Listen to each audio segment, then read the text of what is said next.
Mother Teresa, Dr. Seuss, Albert Einstein. Is it possible that these enlightened historical figures were total scumbags? That's what we try to decide here on Scumbags of History. We pick through the dirty underwear pile of lesser-known facts about some of famous people society has put on a pedestal. We are your hosts, confirmed scumbags, Brittany Schmitt and Mateen Stewart. We're comedians, not historians.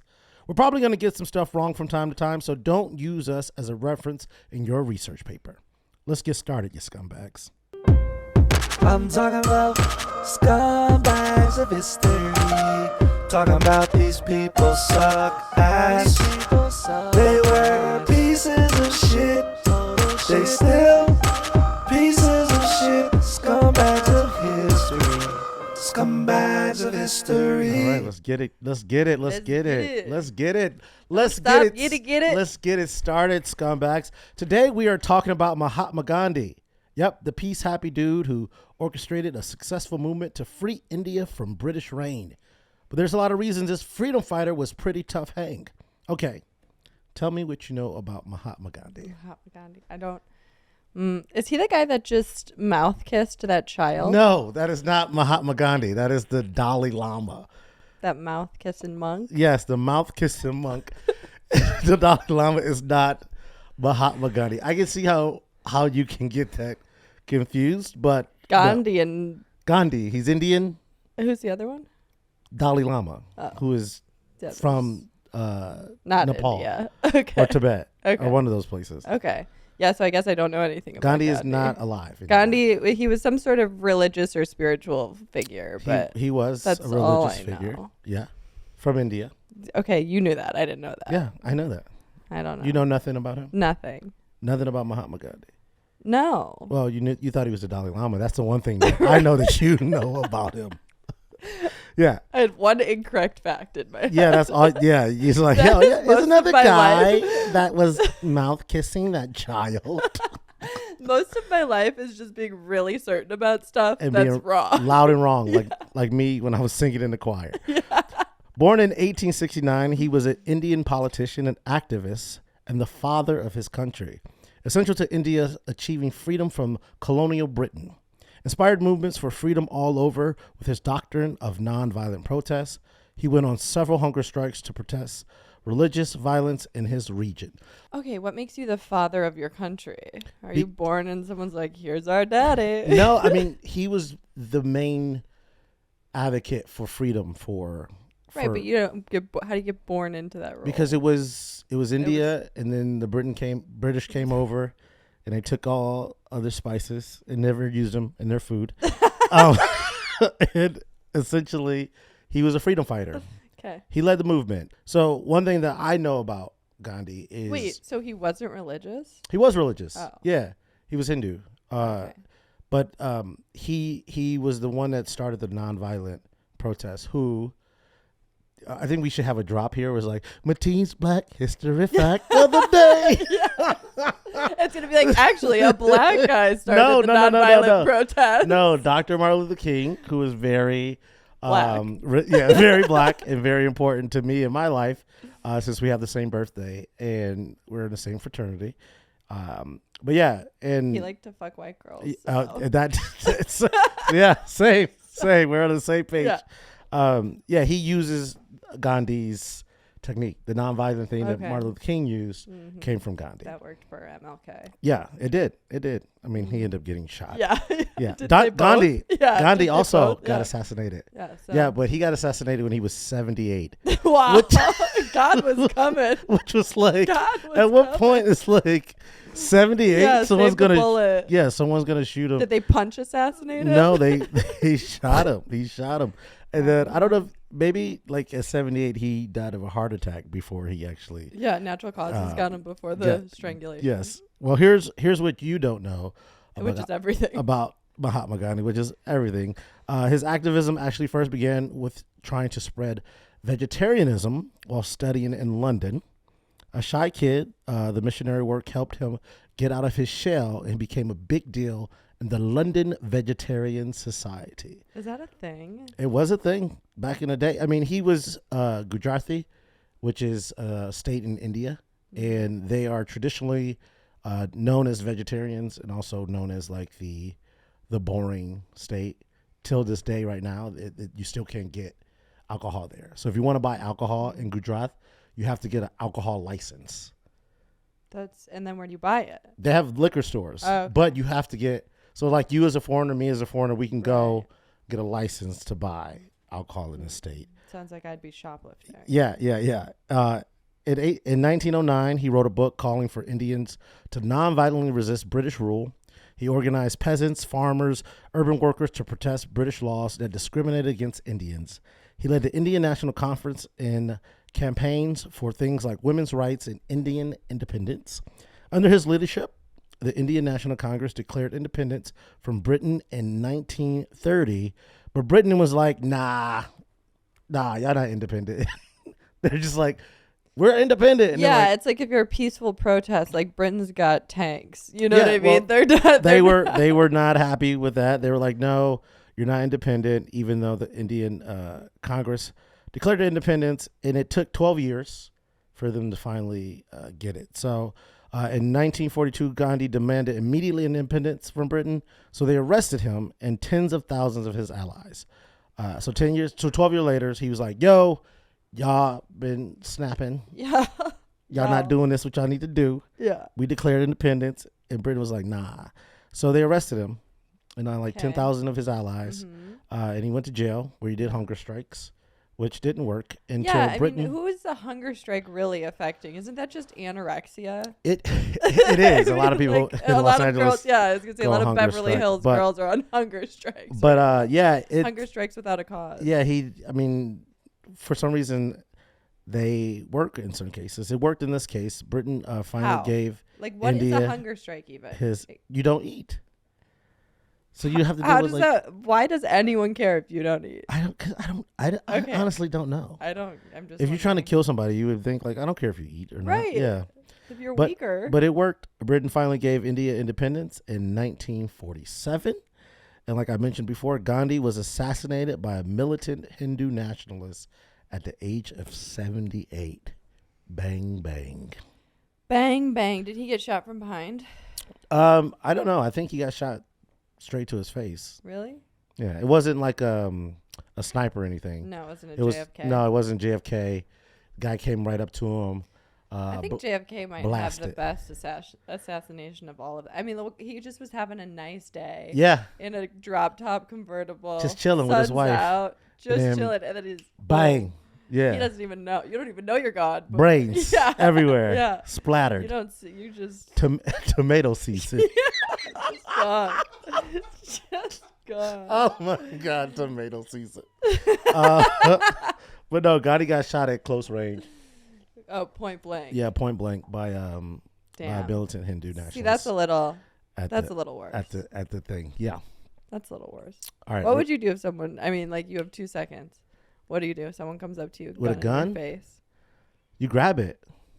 You think you got the fucking cat-like reflexes? I think for that? got to. You have to grab it. You but try. But like things it's got to happen be quicker than a trigger pull.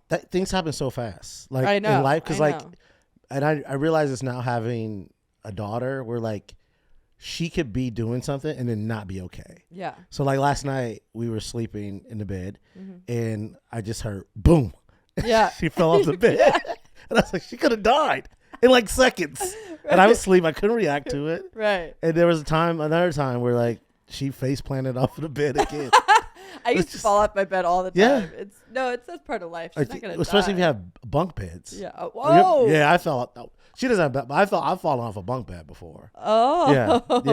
Yeah. So things can change in an instant. But I feel like if someone... Well, you got to learn to not, you got to learn if you're moving in the night, you got to move like a rotisserie chicken. Yeah. Like you got to go back and forth. Yeah.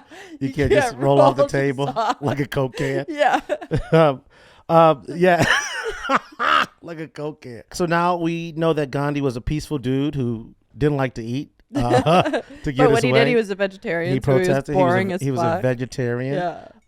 Who remember that song? To tell your boyfriend if you think he's got beef, then I'm a vegetarian and I'm fucking scared of him. 3-0. And I'm a vegetarian and I'm fucking scared. 3-0. That was Gandhi's song. Yes. Tell your boyfriend. Did you know I used to be a vegetarian? No. Yeah. But that makes sense because you're average. Yeah. I was You're a vegetarian. basic bitch. I am such a basic bitch. But yeah, and I actually dated an Indian woman. This I knew. Yeah, and so she Was she the one that vegetarian. worked up in SF? Huh? Was she the SF girl? No, that was Okay. the tech girl. In Oh SF. yeah, That was a white I girl remember. with the big Facebook butt. girl. No, I was with this Indian woman. You told me this. Her parents. It was a secret to her family. We had like that whole Yeah. last time we were on the yeah, pod. we had talked the about whole it, secret. So yeah, so that she was also Gujarati. Okay. So which doesn't surprise me by all this horrible things I'm about to say. Yeah. Well, mostly the racist stuff because her parents were pretty racist, and also Gandhi also Racist. extremely, Yeah. explicitly Yeah. racist. Yeah. Like call As black people monkeys and gorillas and yeah. So he lived in South Africa. Well, at least it's not the N word. No, I'm pretty sure he used it. But he lived in South Africa for 2 decades fighting for Indian rights. So there were a lot of Indian people in South Africa. But he gave zero shits about the black South Africans who were living under the apartheid. In 1903, he wrote... Okay. Yeah. He didn't give a fuck. Apartheid. Yeah. What is that? So apartheid was... So in South Africa, the apartheid was essentially like South Africa's Jim Crow. Okay. So they did whatever they could to keep the blacks down. Right. and escalate the whites. Okay. So Nelson Mandela fought against that, and that's why he went to jail for 27 years. Okay. And he ended up. That's why it was so such a big deal when he became the president. Okay. So like black people couldn't hold office; they couldn't have any. Right. Yeah, but white people can do whatever they want in South Africa, like everywhere else in the world. run with no legs and then kill your wife. Shout out to Oscar Pistorius, who also killed his wife at close range. In 1903, he wrote that black South Africans are, as a rule, uncivilized. They are troublesome, very dirty, and live almost like animals. He believed that white people should be the predominating race in the country. He argued in his advocacy that Indians were being dragged down to the position of the black people. So he's like, yo, man, all these black people in Africa. Yeah. If we could get them out of here, which is where we all came from. Hey, we're in Africa. I'm 2% sub-Saharan. I was watching this thing on Instagram the other day about how we're all from Africa or whatever. So basically, white people are just like faded blacks. Mm-hmm. And I told all my friends I want to start becoming black. You're 2%. Yeah, I'm 2% I'm sure. sub-Saharan African. I'm surprised it's not higher through osmosis. I know. Absorbed directly from your mouth and your vagina. What happens in college stays in your DNA. Man. By college, I mean right now. Oh man, I love it. I love it. He argued, like I said, that the advocacy that the Indians were being dragged down by the blacks, who believed they were inferior. When the plague hit, he wanted Indians and Africans to have separate hospitals. So he was like segregation. What year is this? This isn't like 1903. Okay. So there's a big plague that came and yeah. And this is 1903. So yeah, but he's also not in.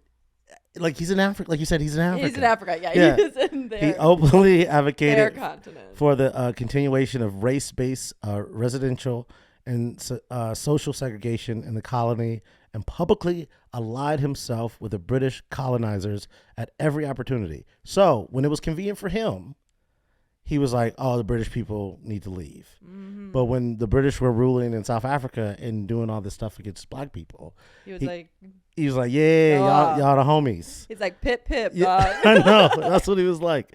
During a war between Britain and the black South Africans, he created an Indian ambulance corps that served the British Army. But just the Indians? No. So when they were fighting, so the Britain people were fighting the black people. He created an ambulance that only helped the British people. Yeah. Yeah. Not the Indians. The Indians weren't fighting. A leading scholar now believed that he was a major proponent of the apartheid. So he was like one of the main reasons why the apartheid was so powerful. Good. And why using that ambulance money to fund the apartheid. Yeah. But to his defense, he outgrew these views later in his life. When he got shot in the head. No, when he died. He outgrew these thoughts when he got shot in the face. He got shot at point blank range. at 78 years Yeah. old when he's gonna He's die like, oh shit. anyway. But to make a scumbag is one that not is only racist. There's definitely other things about Right. it. He was a creep to women, which Well, most men welcome are. to anywhere, anytime, any place. Once 2 of his female followers were being sexually harassed by a man, he forcibly cut their hair to make them less tempting. So he's a woman blamer. Mm-hmm. So, Victim blamer. Yeah, victim blamer. He believed. Woman Here's another one. He believed that menstruation revealed a distortion of a woman's soul, and that birth control was a sign of whoredom. So what are we supposed to do? I don't know. Just bleed out. if we're bleeding and that means we're soul sick, and then we take birth control to not bleed, and You're that means a whore. we're a whore. You're a whore. Are we supposed to be soul sick or a whore, or You're both. just In Gandhi's eyes. in Gandhi's? Is Is he straight? We'll get to that. Okay. When he went for walks, he rested each hand on a young girl's shoulder and called them his walking sticks. I would. He's Still jury's out on straight. yeah. We get to it. Okay. So he was super weird about sex, like super weird about sex. Obviously. Gandhi took a vow of celibacy at the age of 38. Not a vowel. A vow. A vow. Can I buy a vow? Can I buy a vowel? Can I buy a vowel? Why'd you just put an L on vowel? A vow. Took A vow. vowel? He took a vow. You stop talking about Is me. this Wheel of Fortune? And he took a vow. Can I get an A? Can I get a- A vow of Okay, celibacy there you go. at the age of 38. That's in part because he believed that religious violence in India was a consequence of his own imperfections. So he thinks because he was out here fucking The religious violence. that So the in religious India, violence was a good direct. so not only in correlation. India, they weren't only fighting the British people, they were also fighting each other. So Right. there was like a great religious war, like battle between the Hindus and the Muslims. Okay. And like all the Hindus just wanted to eradicate Mhm. all the Muslims. And that's essentially how, like in India, where you have Pakistan and Bangladesh, those countries were the Muslim countries. I'm so impressed with how much information is in that big head of yours. I know. This was happening when I had to learn to try to get some of this Indian vagina. I read the Bhagavad Gita when I'm fucking their book up. But yeah, anyway. So yeah, I learned a lot about this. And also I saw Slumdog Millionaire. Please watch it if you want to know about the Indian the violence that was happening there. So this man, this egotistical man, Back to his walking sticks. was like, yo, I'm fucking too much. Yeah. So I gotta stop fucking. Yeah. But the fighting didn't stop. He was obsessed with maintaining his celibacy. Like it became like his kink almost. He kept public records when he had a wet dream. Public? Public. What's public back in the day? You just like he would put something on like a telephone pole like every morning. Had a wet dream tonight. Tally him up. every wet dream. Like Every but time also he puts a nail in a telephone pole. They're like, what see? what grown man Gandhi?" is having wet dreams in their 30s? Well, somebody who's celibate. You try being celibate for 30. I stopped having wet dreams when I was like 32. Like why is like why stopped is having wet this- dreams last week. Yeah, a wet dream. Yeah. But he says, okay, Childish. that didn't stop him from having multiple emotional affairs with his followers, to his wife's devastation. So Yeah. he's So he's like a cult leader. He's like every cult leader. he's like every cult leader, but he was not having sex with his Yeah, followers. so he's just manipulating them and emotionally abusing them. Yeah, so Yeah. essentially he's a cult leader, Yeah. 100%. like most like religious yeah, figures, yeah, or men with power. yeah. Mhm. I'm starting to sense a theme. The men are Oh, it's a, starting? a men with power. Yeah. Oh, okay. So he was celibate. Fine, that's fine. He's celibate. It's okay to be celibate. A lot of people are You're celibate. gay. Yeah, if you're gay, no, if you're gay, you're definitely gonna be celibate. Can I tell you? Can I tell you this old joke? Yeah. Have you ever heard the celibacy joke? No. If a girl would say she was celibate, because people don't know what it means, Yeah. that meant absent. But if a girl say, "I'm celibate," I would always say, "Oh, if you celibate, I'll buy a bit." It never worked. That's ignorant. It is, because I know it never worked. So he used his power to spread his weird sex views. Okay. So he wanted everyone to be celibate, which seems stupid. Yeah, it's dumb. And it won't work in India, and it did not work in India because India has 1.2 billion people. Right. He tried to convert others to his cause, urging people not to marry or at least not to have sex with their spouses. So he wanted people to get married, but you couldn't have sex with your spouse. Which most people that get married don't have sex marriage anyway, isn't it? Yeah.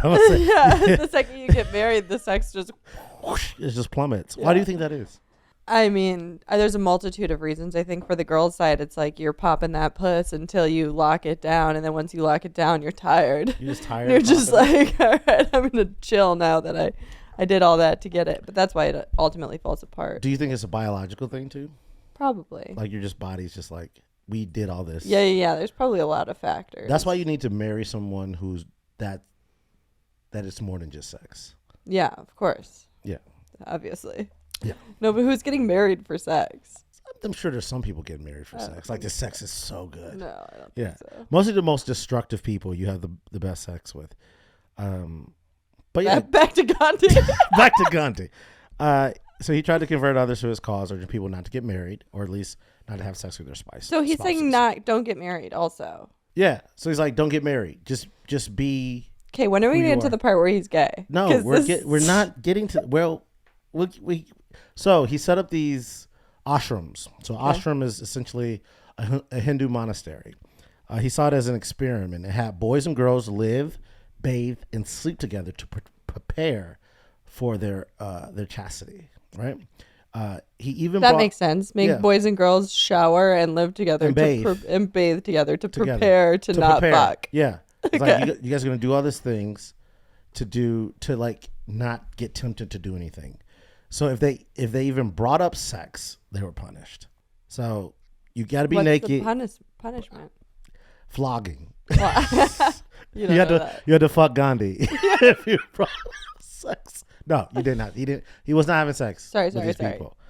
He believed that husbands shouldn't be alone with their wives, and they should have to take cold baths when they're horny. Okay, I don't get this. Like, I just don't get what's the end game here. It's a power move. Okay. He's just trying to control everything. Okay, he's like the Jonah Hill of. Yeah. Jonah Hill. Don't go surfing. Gandhi didn't want you to go surfing either. But apparently he wanted to test his own willpower and his own chastity. Mm-hmm. So not only did he have these people do this thing where they'd be naked and bathe, he tested himself. So here's what Mr. Mahatma Gandhi would do.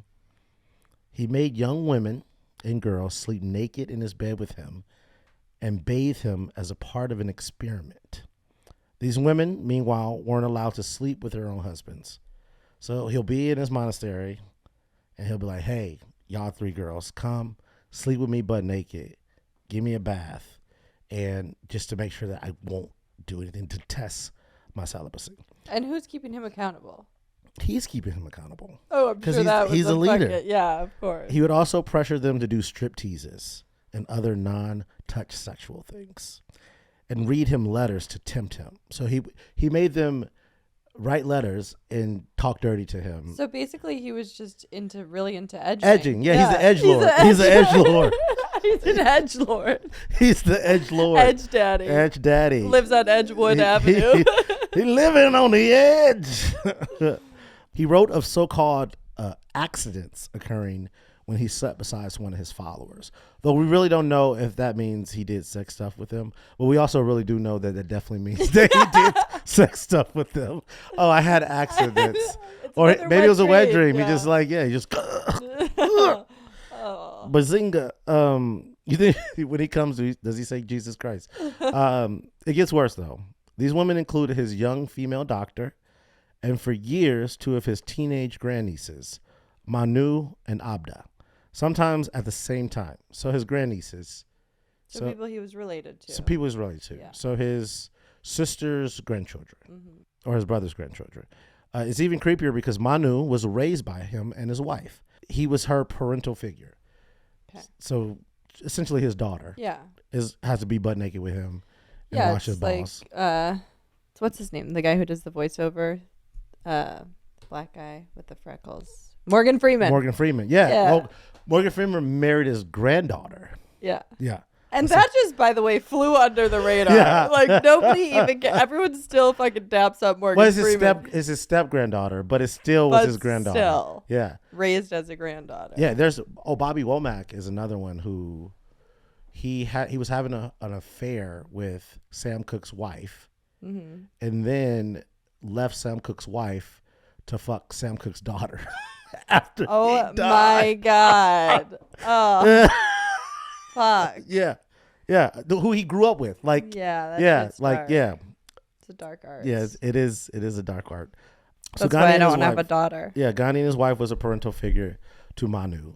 His personal secretary says that he made young girls massage him while he was naked and took special interest in the youngest of them all, the most attractive followers too. Apparently, some of the girls and women forced to participate in his experiments were known for loudly weeping and crying out at night. So they didn't rape. Rape. Yeah. His accidents. His. Oh, oops, my penis. Oops, I did it again. Oops. He also exploited his celebrity to flirt with and wield power over his followers. Cult leader. He's a cult leader. Yeah, 100%. Sundhu Kakar. I don't really understand what good he did besides starve himself. Well, he freed the whole country. Which one?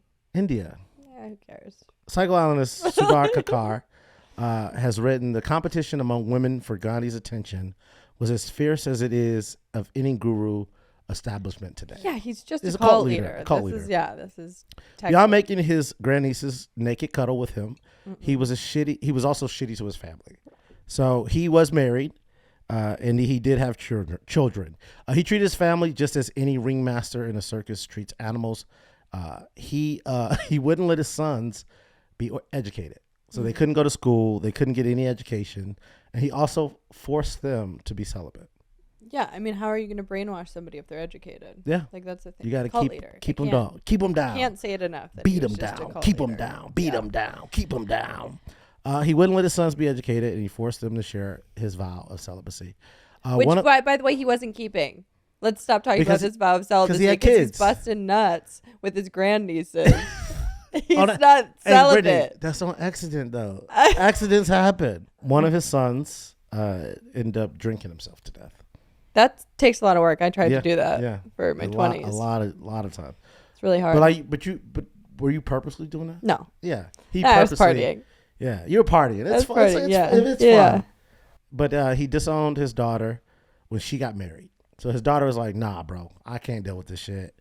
I need to get married." Yeah. And he was like, "Well, you are dead to me." Yeah. I don't know if that's what he sounded like, but probably. And he compared his wife to a stupid cow in a letter. So cows are sacred in Hindu religions, but he called his wife a stupid cow. And he also slapped her around. He was a woman beater. He beat his wife in private. Was it in private, or are we reading about it right now? But it came out. It wasn't public record like his wet dreams. Yeah, it wasn't part of his morning paper. Today I hit my wife 3 times and beat my meat once. Love Gandhi. Love Gandhi. And here's the thing, too. So he beat his wife. He beat her in private. And she eventually got sick. And he did not allow her to seek Western medicine. What kind of sick was she? I think it was cancer. Okay. And he would not let her try. Not just dick sick from the celibacy. Not dick sick, yeah. I'm sure she was getting it from somewhere. Yeah, well, I don't know. I'm not. When she got sick, he wouldn't let her be cured with Western medicine, and she died. She did. But when he got sick, right after. When did he get sick with? Just some like flu type shit. COVID. That could kill you. When he got sick, soon after, he went on. So he got sick, and then he went on. Was like, "Yo, give me some of that. Let me get some of that Western medicine." Yeah, he's like, "I need some antibiotic to get through." And this is a fun fact. One of his favorite childhood pastimes was twisting the ears of dogs as they passed him on the street. So he was a dog pincher. I don't know why that was a fun fact. That's not a fun fact. It was just a fact about him. Yeah. It's like you're not supposed to touch other people's dogs or grandnieces or yeah, you don't. He just touched things that didn't belong or to no, him. He did not touch. He's the edgelord. So he just is like edge daddy. close as you can. Get it with the man. So, after learning all this about our friend Mahatma Gandhi, Mm-hmm. what do you give him? Because you thought he was a Dalai Lama. So I thought he was the mouth kissing monk. So he's also probably also a scumbag. So what would you give the Dalai? I mean, not the God damn it. So what would you give Mahatma Gandhi on our scumbag scale? 0 to 100, real quick. I don't really know what he did that was great. Still, aside from freeing the country. He freed the country. Yeah. He was a leader. By starving himself, though? No, he did. Like, how did that work? That's also just, weirdly manipulative. It worked. He organized people, organized protests. Just everything he did was, bitchy and manipulative, and I don't like it. And I don't typically like vegetarians. Yeah. So, and, I mean... he was doing all this and not even eating meat. Not even eating meat. But also just, he's a cult leader. He's saying he's celibate. He's manipulating people. He's a fucking scumbag. I'm going to give him high 80s, like 89. 89? Yeah. That's a good score. Yeah. I was going to give him 89 too. Okay, we can agree. Yeah, we can agree. I have I have my own personal things with him. What are they? I mean, I can't. I'm not gonna go into it. Why? Because I have a thing with Gujarati people and the years of trauma I went through being with a person that's probably Gandhi's fault. Didn't want to be with me. Who thought lower of me because I was black. Right. And all this stuff is perpetuated through the caste system in India, which was essentially a lot of times people thought it was taught by the British, but it's also it was happening before. There's always going to be people who think they're better than other people. No matter who comes in. Anytime you have humans together, and just some of the stuff that he would say about black people, and he is one of the main reason why the apartheid was pushed through, because he was very smart. He was very educated. As fuck. He was a lawyer. I would say 89. I mean, he did do the things with India. He freed the country, but I would go 89. So, do we still stand by today's scumbag? Yes. Is he definitely a scumbag? No, we don't stand by him. I didn't even know what he really did, and now I just don't like him. You don't like him, so anytime you see him, you're gonna be like, "This." I don't even know what he looks like. Yeah, and he has a high pitched voice and too. He's dead. He got shot in the fucking head. He's gone. He gone. He got shot in the head with it. Yeah, he did have a target, easy target. Yeah, but in those 3 seconds, he thought the red dot. He was like, "Oh, that red dot's a scope, not my bindi." So yeah, does the good does not outweigh the bad with Gandhi. So Gandhi was very manipulative. Yeah. Have you ever been in a situation where you felt like you manipulated the situation? Of course. Are you kidding me? I'm a woman. Yeah. We're master manipulators. Yeah, I think it's a balance though. Yeah. Yeah, no, I mean guys are just as good as, if not better than, at manipulating. Yeah. Yeah. We're human beings. I think it's part of what we do. Yeah, I mean we learn it as children. Yeah. You don't get your way, you cry. Right. I think everyone is essentially a manipulator, or everyone has been manipulated. I don't like that term gaslighting. I love it, but I think it's being overused. Gaslighting and narcissists are being overused. Yeah, by now this and manipulating too. Yeah, no, manipulating I feel like isn't as bad though. No, I had this my friend has this story where this girl was like, "Hey, yeah, this guy manipulated me to go on a date." And he goes, "What did he do?" He goes, "He asked me." What? How is that manipulating? That is manipulating to a people pleaser. People pleasers can't say no. How can? No, that's not. He asked me. That's not manipulation. No, it's not. You're right. Yeah, I think like you said, it's a level of it, and Gandhi definitely took it to the next level. Question for all our fans out there: does the power turn us all into assholes? Yes. Power does. I think so. Yeah. I think it's a general thing, like with great power comes great responsibility. Mm-hmm. From Spider-Man, it's a great quote, but I think anytime you're put in a place of power, you're going to abuse it. Yeah, 100%. Yeah. The 100 mic drop. I just don't think like No, there's nothing else to say. Yeah. Every person in power has done Abused something. it. I've never known somebody in power, and I've known many to be a good person. Yeah. Yeah. There's good people, but there are good people, but if you get manipulative, they still abuse their power. They still work the system. They still finesse it. Yeah. Yeah. Look at we live in Hollywood. Yeah. Everyone uses their power to get what they want. Yeah. And we're trying to get power to get what to get what we want. So yes, today that is our show for today. If you are enjoying Scumbags of History, prove you're not a scumbag and leave us a 5-star review on Apple Podcasts or anywhere you're listening. And subscribe now for future episodes. We're Mateen, Stewart. And Brittany Schmitt. See you next week, scumbags. See ya.